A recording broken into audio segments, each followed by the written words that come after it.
I'm Dr. Nathaniel Chin, and you're listening to Dementia Matters, a podcast about Alzheimer's disease.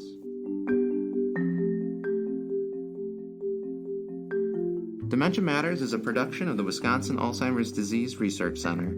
Our goal is to educate listeners on the latest news in Alzheimer's disease research and caregiver strategies. Thanks for joining us. Welcome back to Dementia Matters. I'm here with Dr. Sayeh Bayat, an assistant professor in the Department of Geomatics Engineering at the University of Calgary, where she studies artificial intelligence, smart cities, health monitoring, mobility and driving, and healthy aging. Dr. Bayat was an author of a recent paper where she and her colleagues found driving behavior, people's actions behind the wheel of a car, could be used to identify people with the earliest stages of Alzheimer's disease. Dr. Bayat, thank you for joining us on Dementia Matters to discuss this very exciting work. Great. Thank you so much for having me. Now, to begin with, what led you to steer your career to this intersection of engineering and aging? So, my story starts back in my undergrad days where I was going through engineering school. So, I was training to become an aerospace engineer. All my internships, research focus, and summer jobs were in that field. But unfortunately, when it came for me to graduate, the aerospace job market in Canada was taking a major hit. So there weren't really many job opportunities. And at that point, I had to decide what I wanted to do. And I decided to go back and do graduate work. And one thing that I learned through my internships and through my experiences was that I wanted to apply my engineering skills in a different area that allowed me to interact with people more and work on real life problems that I can come up solutions for. So this time I decided to go back to do my graduate work in the biomedical engineering area. And it was really through my graduate studies that I got to learn more about the implications of this aging population that we're seeing for the societies. And I got to explore the ways in which engineering can play a role, and we can develop tools and solutions so that care systems can be delivered in new ways, and we can have people be independent and live in their communities for a longer time. Well, and thank you for sharing that story. I will say, in having interviewed and interacted with engineers, you certainly see the world in a different way. And I mean that in a good way. And so having that perspective and that training, that skill, as you said, is so critical in a field like aging and Alzheimer's disease, where we need as much help as we can get in pushing our goals. So while I'm sorry to hear that your aerospace engineering career ended prematurely, I'm certainly glad you're here in the aging space, which leads me to your paper. And so this recent paper was published in the summer of 2021, and it's just fascinating. So before we get to the results, can you tell us what inspired you to study the topic of driving and aging? Yeah. So I have been interested in understanding the ways people interact with their environment through sensors, mobile technologies for a long time now. And this is because I really believe that these interactions can tell us a lot about people's health and people's well being. So, my PhD thesis broadly was investigating whether mobility patterns from GPS data can be used to explain, influence, and predict dementia. But so I was really interested in this general area, but this specific paper and project was the result of years of research that has been conducted by the DRIVES research team at Washington University in St. Louis. And they've been looking to understand the links between driving behaviors in naturalistic settings and early signs of Alzheimer's disease for a number of years now. And I was fortunate enough to be able to connect with Dr. Rowe and Dr. Babalal at a conference back in 2019. And that was really the start of this engaging and interdisciplinary project that led to this paper. And when I say interdisciplinary, our team members actually had expertise from Alzheimer's disease to transportation and mobility, naturalistic driving, blood-based biomarkers. So it was this complementary set of skill set that led to this work. Yeah, it sounds like a wonderful team. And I'm going to ask you about naturalistic driving in a few questions down the road here. But one of the things that just is so profound is this idea of predicting dementia without actually doing any cognitive testing. And so that I think for our audience, just so they're aware, I mean, this is a really new field, an emerging field, and it's so critical. And driving is such an interesting aspect of it. And so at this point, I'd really like to hear from you who was in your study and how long were these individuals monitored for? Yeah. So we looked at about 100 people, and this was over 65 age group. And what we did was over a course of a year in 2019, so before the pandemic, we monitored the driving patterns of this cohort using GPS devices. And these GPS devices were installed into the onboard diagnostic port of each of our participants' vehicle. So our system really allowed us to monitor the car's performance and collect information from the sensors in the cars. So this is incredible, and I just want our audience to appreciate that. I mean, this study took a long time. I mean, that you did this prior to the COVID-19 pandemic, and then the paper came out in 2021. But really, you followed people for over a year, and they allowed you to study their driving behaviors, which I'm not sure how many people would would really want that. So these very loyal participants. The other thing is, did you study people who came from the Wash U Research Center, similar to the one here in Madison, Wisconsin, or the general public? Our pool of participants came from the WashU Research Center as well as separately through our advertisements in the community. So it's a wonderful combination. And so now at this point, can you share with us what did you find in this study? Yeah, definitely. So what we found was using machine learning, we can identify very subtle patterns in driving that may be associated with preclinical Alzheimer's disease. And our model actually achieved very high accuracy and sensitivity in performance. But I also want to take a step back and explain what preclinical Alzheimer's disease is. It's a stage that happens up to 20 years before clinical diagnosis of Alzheimer's disease. And it's when we have early brain changes with very subtle cognitive changes in the population. And while you're explaining some of the terms, can you also explain machine learning too? So, machine learning is a method of data analysis that really automates a lot of these steps that we take. It's really a branch of computer science that learns from the data and can identify patterns in the data and make decisions in a very autonomous manner. And so before you tell us some of these subtle changes that you can notice, can you explain for our audience, you knew who had preclinical Alzheimer's disease and who did not, and then you were able to study driving patterns that were different among those two groups. Is that right? Yes, so we had cerebrospinal fluid biomarkers that allowed us to know who in our cohort had preclinical Alzheimer's disease. But it's also important to note that our participants weren't aware of this information and that didn't influence their driving patterns.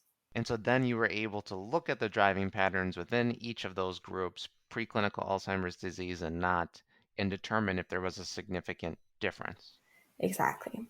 All right. Well, then with that in mind, what did you find were the differentiating factors? So we measure driving performance, which can be how often you accelerate or brake aggressively, whether you exceed or fall below the speed limit of the roads, or whether you make abrupt changes or moves during your driving. But we also looked at metrics that explain driving space.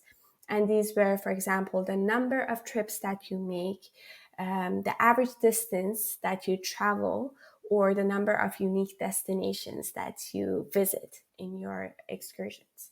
So, a combination of these factors and metrics were shown to be important. One that was really important and I thought was interesting was jerk, which is the rate of change of acceleration. So, it's really measuring how abruptly you're driving.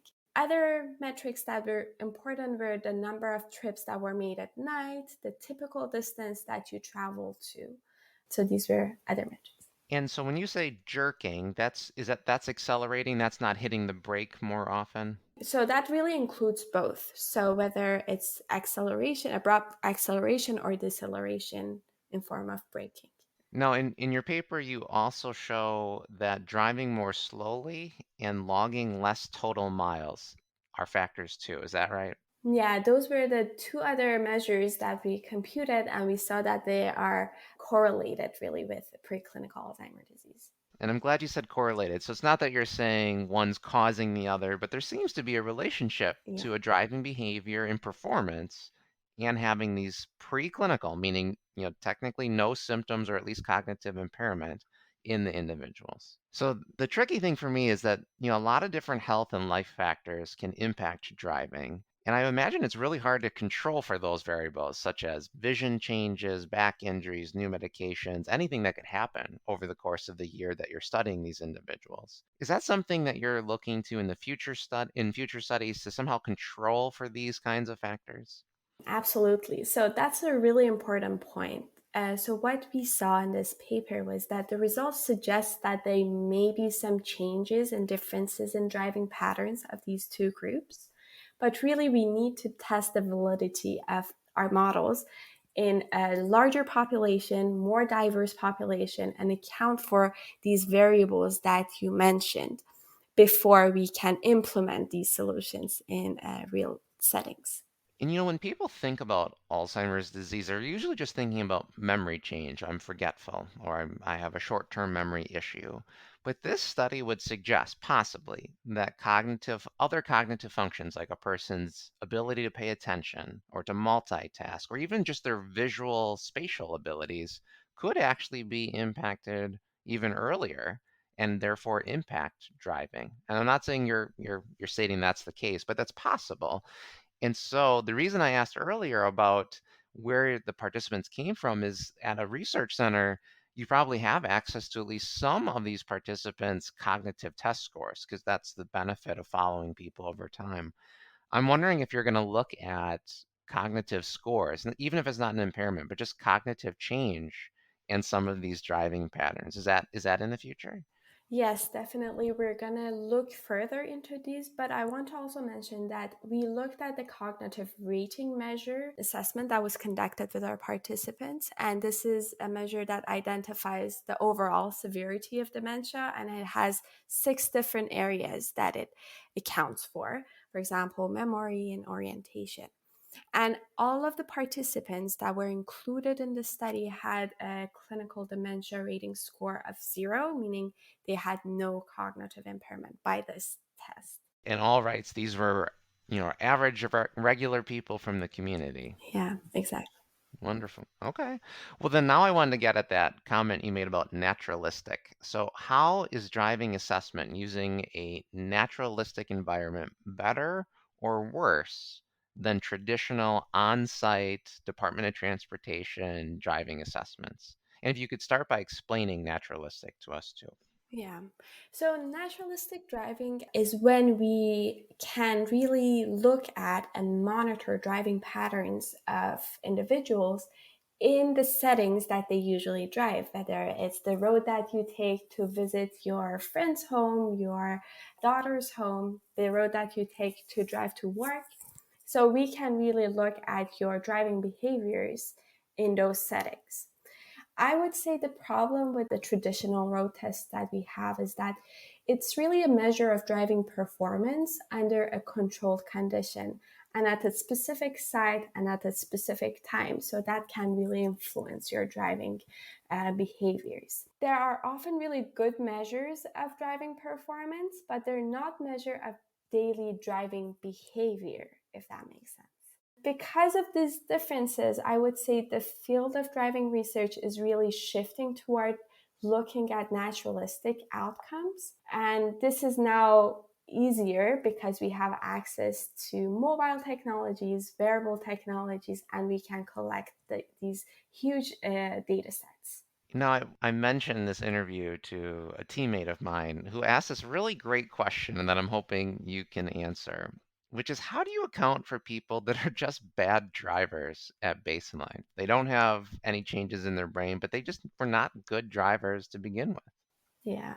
So this paper in this particular project was a cross-sectional study where we compared two groups in this time period. I think what would be really interesting as a next step would be to look at people's driving patterns longitudinally to be able to compare each person's driving performance to their prior driving performance and patterns, and to see if we can identify changes longitudinally. But yeah, that's something that I think it would be important to account for later on, but we did not account for in this particular paper.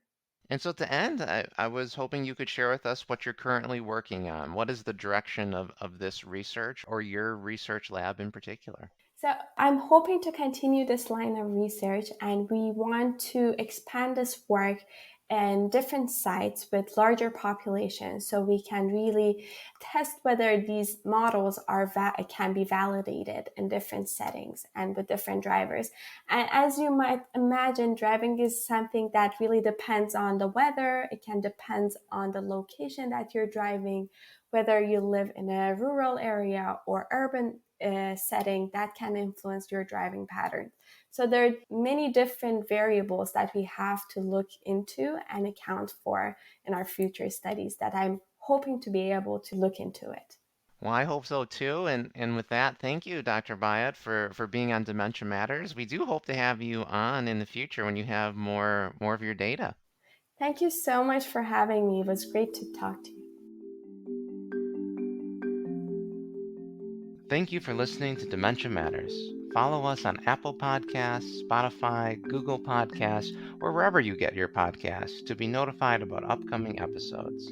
You can also listen to our show by asking your smart speaker to play the Dementia Matters podcast. And please rate us on your favorite podcast app. It helps other people find our show and lets us know how we're doing. Dementia Matters is brought to you by the Wisconsin Alzheimer's Disease Research Center. The Wisconsin Alzheimer's Disease Research Center combines academic, clinical, and research expertise from the University of Wisconsin School of Medicine and Public Health and the Geriatric Research, Education, and Clinical Center of the William S. Middleton Memorial Veterans Hospital in Madison, Wisconsin. It receives funding from private, university, state, and national sources, including a grant from the National Institutes of Health for Alzheimer's Disease Centers. This episode of Dementia Matters was produced by Rebecca Wazaleski and edited by Kaylin Rauerdink. Our musical jingle is Cases to Rest by Blue Dot Sessions. To learn more about the Wisconsin Alzheimer's Disease Research Center and Dementia Matters, check out our website at adrc.wisc.edu. That's adrc.wisc.edu. Follow us on Facebook at Wisconsin Alzheimer's Disease Research Center and find us on Twitter at Wisconsin ADRC. If you have any questions or comments, email us at dementiamatters@medicine.wisc.edu. Thanks for listening.